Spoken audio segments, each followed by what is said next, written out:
Hare Krishna, everyone. Hare Krishna, everybody. So here we are. We're at the Janmashtami festivities here at Bhaktivedanta Manor. This is our stall. This is, this is our stall, the stall we're manning for devotee care. Yeah, because we care about devotees. Well, yeah, we wish. As long as they don't get on our nerves.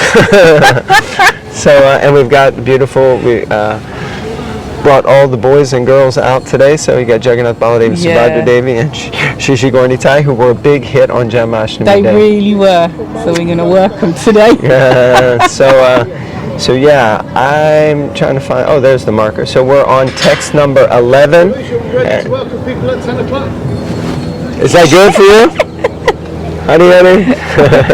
This is the head of the Bhaktivedanta Manor festivals. We're recording, so just okay. So we're going text 11. This is a little bit of a rush one. Om Namo Bhagavate Vasudevaya. Om Namo Bhagavate Vasudevaya. Om Namo Bhagavate Vasudevaya. Okay, I'm going to talk really fast like this. No, you say you got a rush, but he'll talk a lot. Even it don't matter. You could be dangling. Read the book. No, I've got to say a few words. You could be dangling at the edge of a cliff and you'll still talk. All right, Canto 4. Talk you off a cliff. What's wrong with that? There we go. Canto 4, Chapter 8, Text 11. By the way, sorry we did. This is Saturday, by the way, because Janmashtami's 3 days at the manor, and it's going to be tomorrow as well. So we didn't have a recording yesterday, Prabhupada's Parents' Day, because we were busy and exhausted and busy. All right, text 11. Queen Suruchi told Dhruva Maharaj, "My dear child, you do not deserve to sit on the throne or on the lap of the king.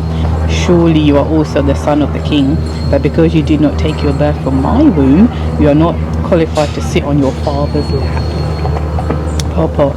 Queen Suruchi very proudly informed Dhruva Maharaj that to be the king's son was not qualification for sitting on the lap or throne of the king. Rather, this privilege was dependent on one's having taken birth from her womb. In other words, she indirectly informed Dhruva Maharaj that although he happened to be born of the king, he was considered an illegitimate son because of his birth from the womb of the other queen.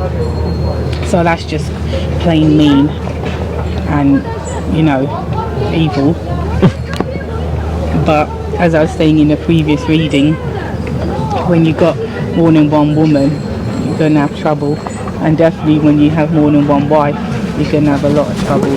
So you deserve what you get, really. My dear Lord Sri Hari. I'm sorry.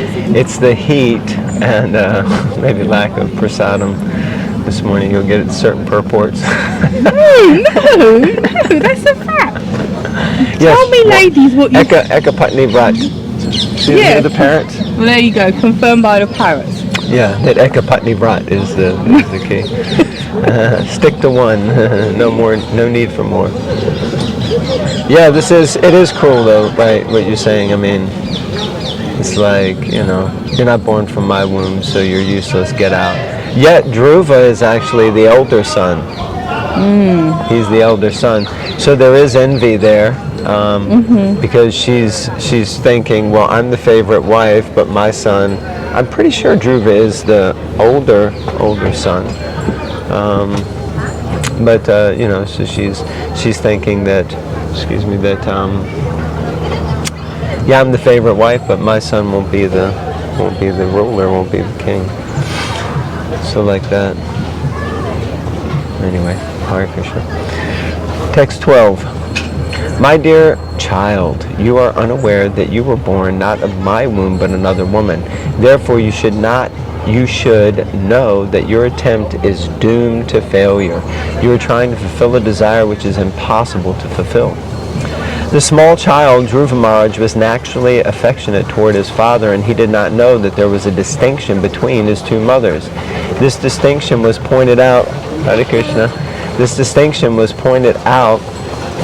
by Queen Suruchi, who informed him that since he was a child, he did not understand the distinction between the two queens. Here we go. This is another statement of Queen Suruchi's pride. Just can't escape noise, no matter where we go or what we do, you just can't escape it. And the airplane. And airplane. Okay, so... Hold on. So this...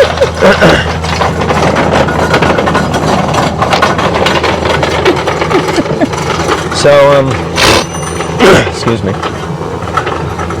So this reminds me once Radhanath Maharaj was telling how he visited one family in Kurukshetra, and within the family there was, I think, the grandparents and then several siblings who were all married, all living in the same house, and they all had children. And whenever he would go, it was a huge family, let's say 12, 15, 20 people living in one house. But they were well-to-do, so it was a nice house. But he was always having trouble figuring out whose kids were whose. And so once he asked, the children, so which one of these ladies is your mother? And the child looked at him really bewildered and said, but they are all my mothers. And then he was like, wow. And then he asked one of the boys, which one of these is your father? And he said, what do you mean? They're all my fathers. So in that mood, that actually if it's functioning properly in extended family, the love is so equal for all the kids that they all just feel exceptionally loved for. And that is the real benefit of extended family. Whereas unfortunately, especially in the West, it's very nuclear. Everyone moves out, moves on their own. Everyone just wants to be alone, and they don't want the input from someone else because, this auntie's like this uncle's like that. And, isn't that the way it goes sometimes? So like that. But anyway, it just reminded me of that nice situation that actually everyone can love the children equally. That's how I was brought up. My aunts and uncles, the ones that we were living near and saw all the time, they could say what they wanted, and it wasn't like you looked at your mum and say, did you hear what she said? It wasn't like that. But they equally gave that amount of love. I felt love from them. They fed you sumptuously. They was love, and that's how I was with my older two nephews, because we all lived in the same house with our parents. You change their nappies, you put them to sleep, you feed him. It was just understood. Oh, he needs feeding, so you do it. And the two nephews responded in that way as well. Because sometimes kids, if they play with you, but when they want to be fed or whatever, they need their mummy or go to sleep. I would put them to sleep and things like that. Yeah, it was really nice. Right. Text 13. If you at all desire to rise to the throne of the king, then you have to undergo severe austerities. First of all, you must satisfy the Supreme Personality of Godhead Narayan, and then when you are favoured by him because of such worship, you shall have to take your next birth from my womb. Purports. Suruchi was so envious of Dhruva Maharaj that she indirectly asked him to change his body. According to her, first of all, he had to die, then take his next body in her womb. Only then... Heavy duty. And only then would it be possible for Dhruva Maharaj to ascend the throne of his father. But as we hear in lectures and that, sometimes, and so we see in the Bhagavatam, what appears to be a curse is actually a blessing. My Sheshika Prabhu says, builds on this a lot, seeing challenges as opportunities. So here, even though she's saying, when you pray to Krishna, How are you? Very I'm good. going to try and come and connect with you guys today if I can. Okay, please do. Yeah, it would be so nice to come and do something. Say hello to the camera. We're just recording Hello to? the camera. Oh my god, I'm so sorry. This is Bhagavatam Bites, so I didn't realize, sorry. welcome. Oh, beautiful deities. So nice. They're glowing like a... Because they're sitting in the baking sun. Because you've shown up and now they're so ecstatic. I don't know about that. Hare Krishna, Mataji. Yeah, things are like that in the Bhagavatam. It may appear, Parikshit Maharaj when he was cursed, or so many things have happened, but subsequently what happens is a blessing for them and for the rest of the humanity. So in this case, Suruchi is the one that instructs him to take shelter of the Lord, and we will see how he takes shelter of the Lord and fulfills desires beyond his wildest dreams, as it were. So the instruction of then you can take birth from my womb is irrelevant to the instruction that actually she gives him for his ultimate eternal benefit and makes him Dhruva Maharaj and glorious, So actually this is great. It reminds me of Bhakti Tirtha Maharaj's mode of preaching, where we have to see every obstacle as an opportunity. And what happens is, indirectly, although it seems to be a curse, like you were saying, it's actually a benediction and a blessing. and it turns out to be one of the biggest boons, because by this he goes off. So sometimes we have to be able to see in our life that when things appear to be detrimental, opposition, and obstacle, would you say? Hurtful, or just all around, bad news, it can actually turn out to be one of the greatest opportunities for us to make spiritual progress and advancement like that. So I saw on Facebook, I know that's not the best thing to quote, but like when things appear to be falling apart, they may just be falling into place. Oh, I like that. Yeah. That's really powerful. So when things seem to be falling apart, they may be falling into place. Right. Here comes a big van. I know, I hope he's actually going to drive it. Maybe even park right in front of us here. He might, because he's going to the bazaar. He's stopped now. All right, do you want to do one more? Yeah, all right. So text 14. Okay, so we have a few now that we read. Jai Maharaj, Ranjkap to Shakib Sinabi, Pavani Bhavishna Bhyanmama. Jai Keshav Maharaj just went around the back there. The sage Maitreya continued, "My dear Vidura, as a snake, when struck by a stick, breathes heavily, Dhruva Maharaj, having been struck by the strong words of his stepmother, began to breathe very heavily because of great anger." This is Kshatriya nature, you see. When he saw that his father was silent and did not protest, he immediately left the place and went to his mother. Text 15.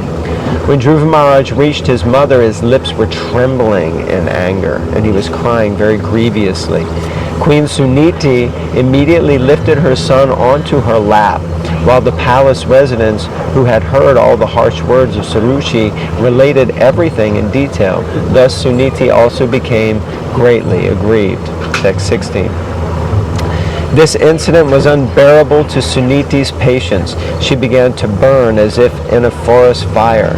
And in her grief she became just like a burnt leaf, and so lamented.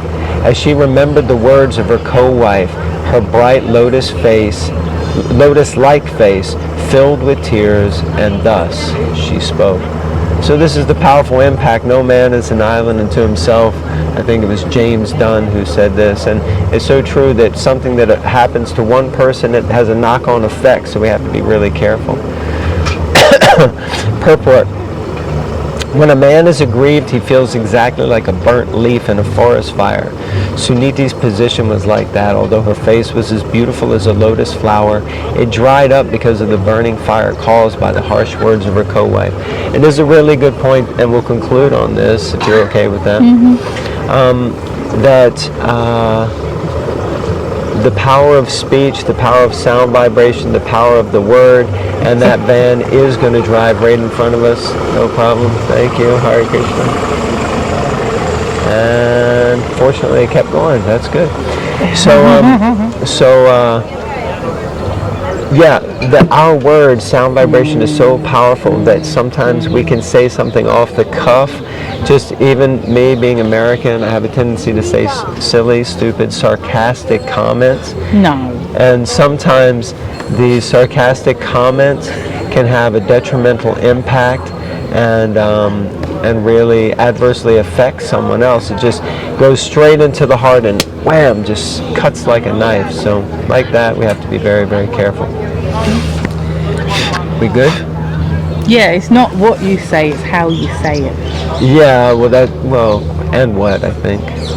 But yeah, I get the point. I mean, you may need to convey a message, but it's totally how you convey that message. Yeah, you can tell someone to go to hell, but you say it in a certain way and they'll pack their bags happily. Okay, well there you go. That's a positive note to end on. All right, so thank you very much for your kind attention. Please read Srimad Bhagavatam. Right next to us is the Go Matsya tent, where the devotees are ecstatically distributing Srimad Bhagavatam. And next to it, we're the devotee care tent, and we're ecstatically trying to encourage devotees to look after themselves and nourish themselves by reading Srimad Bhagavatam. And then you maybe can't see, but behind us directly is the ghost show. So if you've been hearing some twinkling of bells, that's the cowbells. Yeah, it's so cute. Okay, Hare Krishna everyone, thank you very much. Krantaraj Srimad Bhagavatam Ki Jai. Srila Hare Prabhupada Krishna. ki jai. Srila Prabhupada's Vyas Puja ki jai. Janmashtami Mahamahotsav ki. Jai. Ananta Koti Vaishnava Vrinda Jai. ki jai. Nitai Gauda Premanandi. Hari Hari Bol.